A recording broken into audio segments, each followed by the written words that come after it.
పక్షిపిల్ల ఎండవేడిమికి తాళలేక తల్లడిల్లగా వాయుప్రేరితమైన మేఘం వర్షించి ఆ పక్షికూన తాపం పోగొట్టి వాన చినుకులచే దప్పిక తీర్చి తృప్తి కలిగించిన విధముగా శ్రీమన్నారాయణమూర్తి ప్రియురాలైన ఇందిరాదేవి కటాక్షమనే కారుమప్పు కారుణ్యమనే గాలిచే ప్రేరితమై బహుకాలార్జితమైన దుష్కర్మ అనే తాపాన్ని తరిమి ధనమనే వాన గురిసి నేను అనే పక్షిపిల్లకు సంతృప్తి కలిగించుగాక.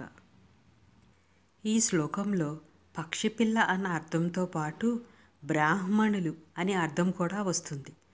పక్షి గుడ్డుగా ఒకసారి, పిల్లగా ఒకసారి, 2 సార్లు జన్మిస్తుంది కాబట్టి ద్విజ అని అంటారు.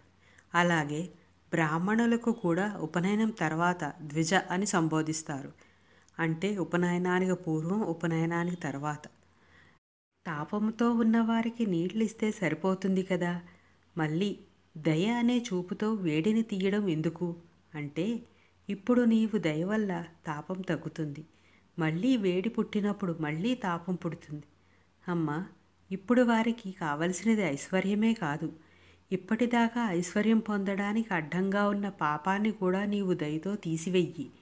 నువ్వు కేవలం ఐశ్వర్యం ఇచ్చినా వారి పూర్వ పాపం మిగిలిపోతే దానివల్ల వారు తిరిగి భ్రష్టులవుతారు. కాబట్టి తల్లి, వారి పూర్వజన్మ పాపాన్ని తీసివెయ్యి.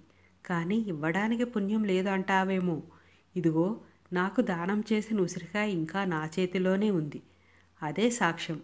దయ అనే సముద్రాన్ని ఇల్లుగా చేసుకున్న నారాయణుని ఇల్లాలివి. నీవు దయ అనే కళ్ళతో కారుణ్యాన్ని వారిపై వర్షించి వారి దారిద్ర్యం అనే తాపాన్ని, పూర్వజన్మ పాపాన్ని పోగొట్టు తల్లి.